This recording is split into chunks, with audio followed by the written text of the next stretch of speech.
The words that we say to ourselves and the people around us hold so much more weight than we may actually realize. How many times has it happened to you that you're in an absolutely fantastic mood and then you speak to someone and you suddenly feel so drained and tired and you feel so upset? Or perhaps you've been in a really angry mood for a week and then you talk to someone and all of a sudden you feel so happy and lighthearted and everything feels like it's gonna be okay. It all comes down to the words that we say and the words that we hear. A neuroscientist, Dr. Newberg, he actually wrote a book called How Words Can Change Your Brain. And I haven't had the pleasure of reading the whole book, but he goes as far as to say that a single word can alter our gene expression, affecting how we respond to stress. Numerous studies have been done showing that even just hearing positive words decreases our stress levels, and even just hearing negative words increases our stress levels. So the words that we're saying and that we're listening to constantly, they're actually having a physiological, neurological, biological response in our body. It's not just that words are random things that we hear in one ear and out the other, even if we take it that way. All words are actually having an effect on us. And Allah subhanahu wa ta'ala tells us in the Quran that a good word is like a good tree. It has deep roots, tall branches, and it bears continuous fruit. So first of all, a good word is words of tawheed, words of obedience to Allah subhanahu wa ta'ala. And secondly, words of hope, optimism, positive words. They're deeply rooted, meaning that they're based on truth. Optimism, positivity, being hopeful for good things to come is rooted in truth, because Allah has told us that if we call on Him, He will respond. After our hardship will come our ease. We know that optimism is truthful.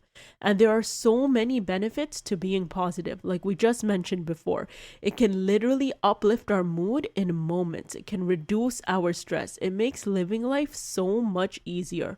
On the other hand, we learn in another verse that a bad word is like a bad tree, which is uprooted and unstable. So bad words bear no fruit. There's no benefits to negative thinking. Telling yourself, I'm the worst, nothing good is ever going to happen to me, Allah subhanahu wa ta'ala isn't going to help me. This negative thinking, there's no benefit to it. Allah subhanahu wa ta'ala has told us that bad words are uprooted, meaning they're not based on truth.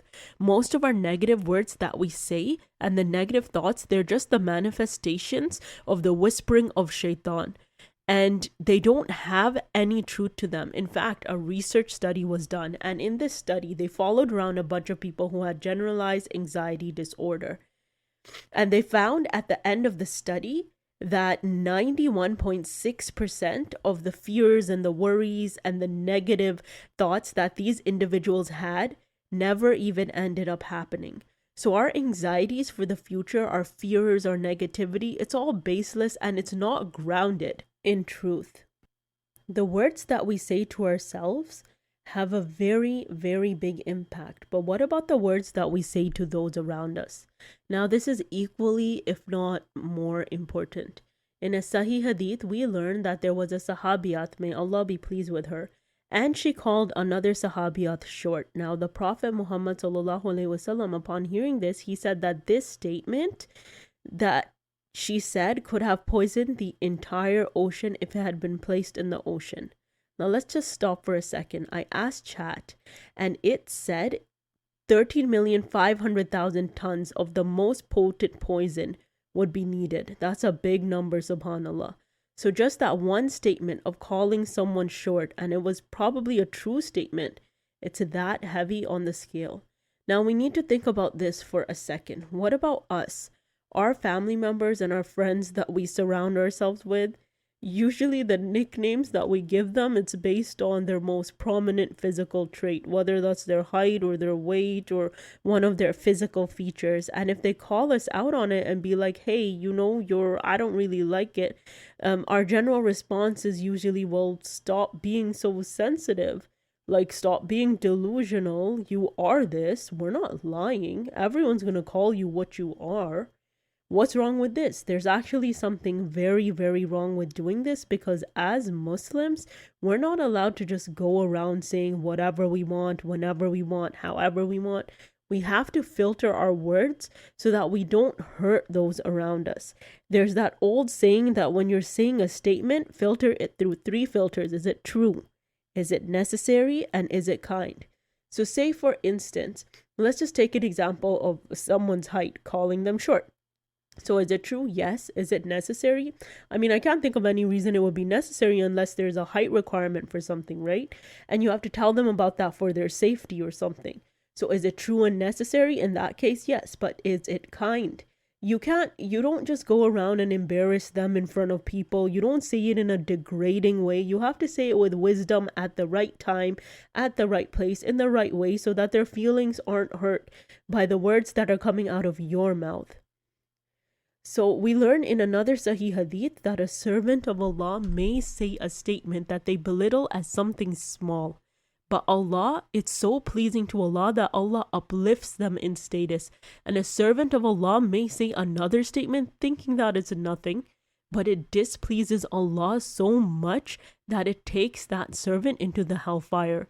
So our scale can literally be tipped for us or against our favor based off of just one statement that we say to those around us.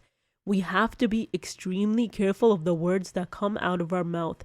Also, some pseudoscience, okay? This hasn't been proven through mainstream scientific studies, but there was an experiment, very popular experiment done in the 1900s by Dr. Emoto. You've probably heard of it.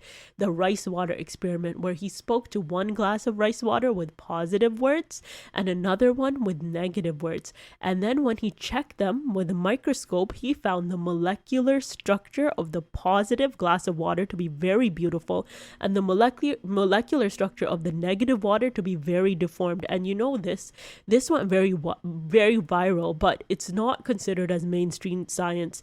The experiment was done and it was also attempted to be replicated again, I believe, in a Chinese study and in the 2000s. And what they found, subhanallah, was that they didn't even do words, they did intention. One with the positive intentions had beautiful water crystals.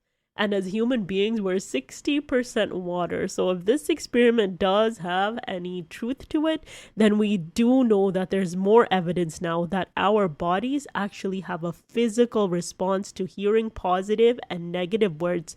We have to be extremely careful about the things that we say to the people around us and the things that we say to ourselves. Sometimes we can be very harsh on ourselves and we can talk to ourselves very negatively when we don't meet the standards that we set for ourselves. But we have to be gentle and kind, and I think it's important that we talk to ourselves the way that we would talk to our best friends. You know, you wouldn't tell your best friend that they're worthless and a piece of garbage because they didn't get a certain grade or a certain job or they don't look a certain way, right? So you don't talk to yourself that way either. You'll talk to yourself as if you're your best friend, and then that'll sort of give you like a sort of standard, and you might realize that you've been being a lot meaner to yourself than you should be. So yeah, words are super important. We have to be careful of what we say, and that was my 2 cents for the day. Inshallah, I will see you in the next video. Assalamu alaikum.